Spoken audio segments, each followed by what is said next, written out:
নমস্কার বন্ধুরা, আমি স্মৃতি। আশা করি সবাই ভালো আছেন, আমিও ভালো আছি। বড়দের প্রণাম ও ছোটদের ভালোবাসা জানিয়ে আমি আমার আজকে তোমাদের সাথে বেশি কিছু আমি শেয়ার করতে পারবো না, কেননা আজকে আমার একটু অসুস্থতার কারণে ছেলে একটু অসুস্থ, তো ওই জন্য ধরো বহরমপুর যেতে হবে। তো সেই জন্যই যতটুকু পেরেছি ততটুকুই তোমাদের সাথে শেয়ার করছি। আর হ্যাঁ, তোমরা অবশ্যই আমার পাশে থেকো, কেমন? আর যে কারণে আমি বহরমপুর যাচ্ছি সেই কারণটা তোমাদেরকে পরেই জানাবো। তো সকালবেলায় ঘুম থেকে উঠেছি 7টার সময়, উঠে ধরো ঝাড়ঝুড় দিয়ে আমি জামা কাপড়গুলো ভিজিয়ে নিলাম। আর তোমরা তো জানোই আমি প্রত্যেক দিনের জামা কাপড় প্রত্যেক দিনই কেচেই ফেলি, তো সেই জন্য ধরো কাচাকুচো আমার একটা অভ্যাসে পরিণত হয়েছিল।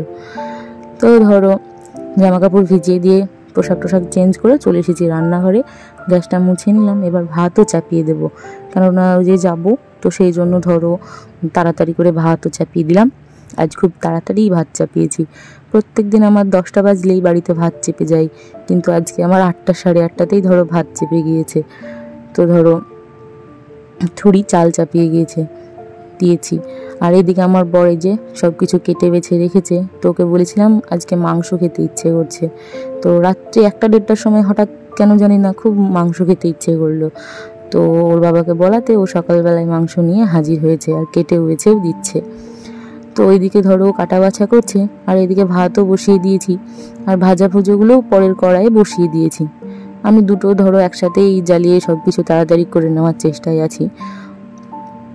তো এইদিকে কটা বাসন ছিল, রাত্রে খেয়েছিলাম তো সেইগুলোই ধুয়ে নিলাম।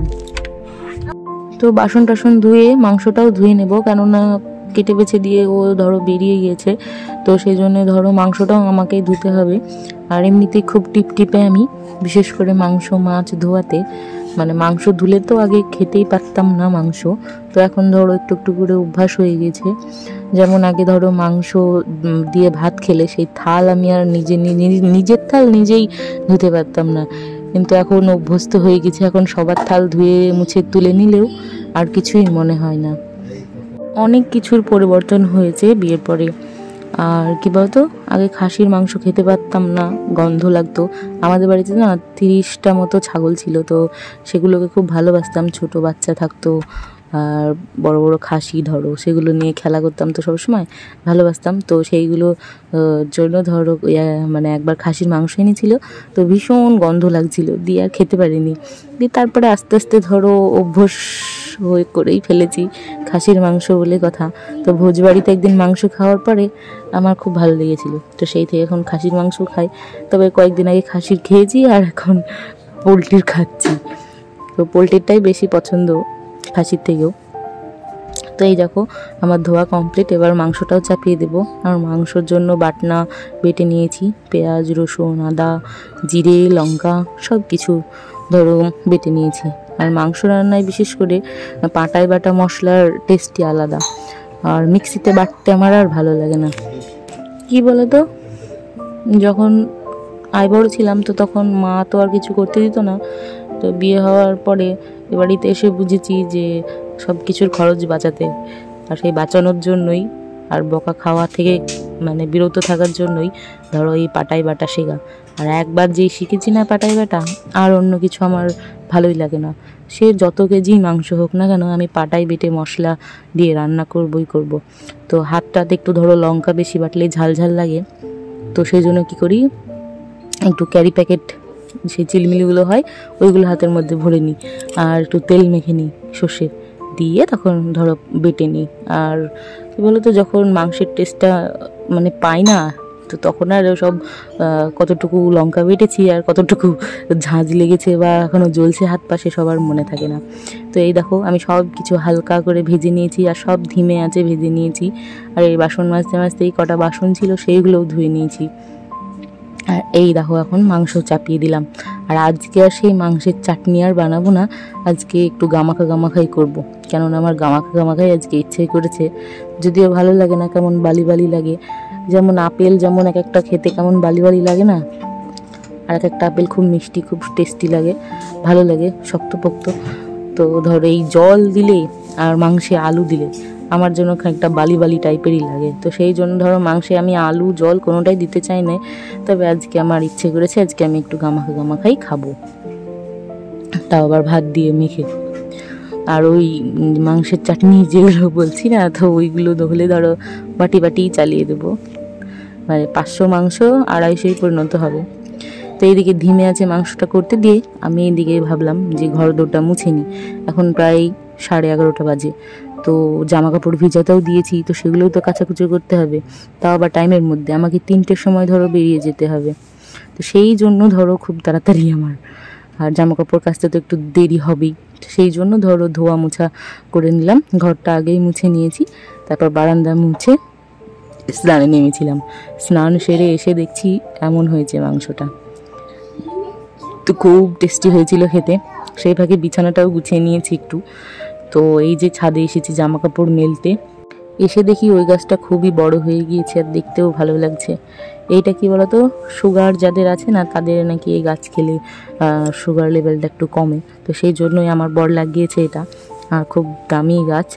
আর এই যে আমার গাছগুলো শুকিয়েও গিয়েছিল, তো একটু একটু করে জল দিয়েছি, যেটা আমি ভিডিও করতে পারিনি। তো এই যে জামা কাপড় মেলে দিচ্ছি এক এক করে। আর এগুলো ধরো আমি 3টেয় বেরিয়ে যাব, তো তারপরে ধরো ওর বাবা তুলে নেবে সব কিছু, আমি তো আর থাকতে পারছি না। আর আমার আস্তে আস্তে মনে হয় 8টাই বেজে যাবে। কী বলো তো, ডাক্তারের চেম্বারে গেলে না হাতে 2-3 ঘন্টা ধরে নিয়ে যাওয়াই ভালো, কেননা ওই একটাই সময় দিবে আর আসবে 3টের সময়, বা আমাদেরকে লাইনে দাঁড় করিয়ে রেখে দেবে, এরকম একটা ব্যাপার।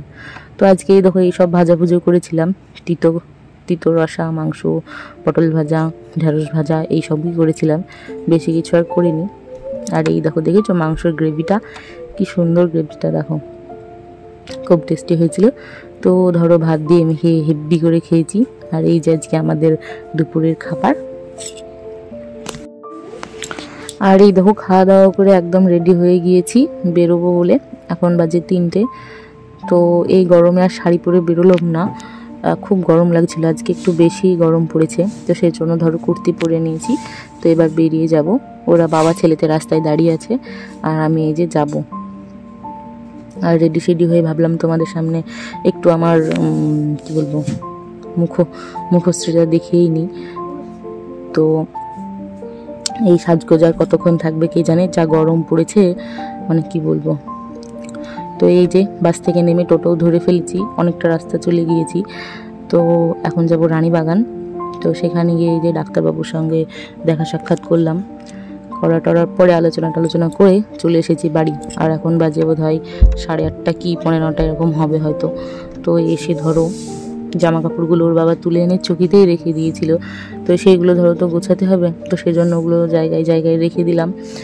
আর ভাবলাম যে এবার বোধহয় রুটি তরকারি এসব করবো, তো কিন্তু না, ওর বাবা বলেছে যে রুটি তরকারি নিয়ে আসবে, তো ভালোই হলো, আর কিছু আর করতে হবে না আমাকে, তো খেয়ে নেব।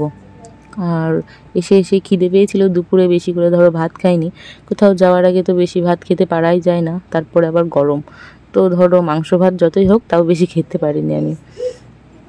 তো সেই জন্য ধরো যে কটা ভাত ছিল এসে খেয়েছি, তাতে আর পেট আমার ভরেনি। তো ভাবছিলাম রুটি ভাজবো, তো তার আগে ভাবলাম একটু রেস্ট নিই এসেছি যখন। তো এসেই যে একটু রেস্ট নিচ্ছিলাম তখন, তাই তোমাদের সাথে একটু ভিডিওতে এসেছিলাম।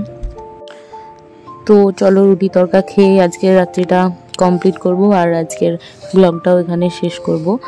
তোমাদের ভালো লাগলেও পাশে থেকো, না ভালো লাগলেও পাশে থেকো, কি আর বলবো বলো, কোনো কিছুই তো ভালো না, তো সেই জন্য আর জোর করে কারোর কাছে কিছু আর চাইতে পারছি না। তো সবাই ভালো থেকো।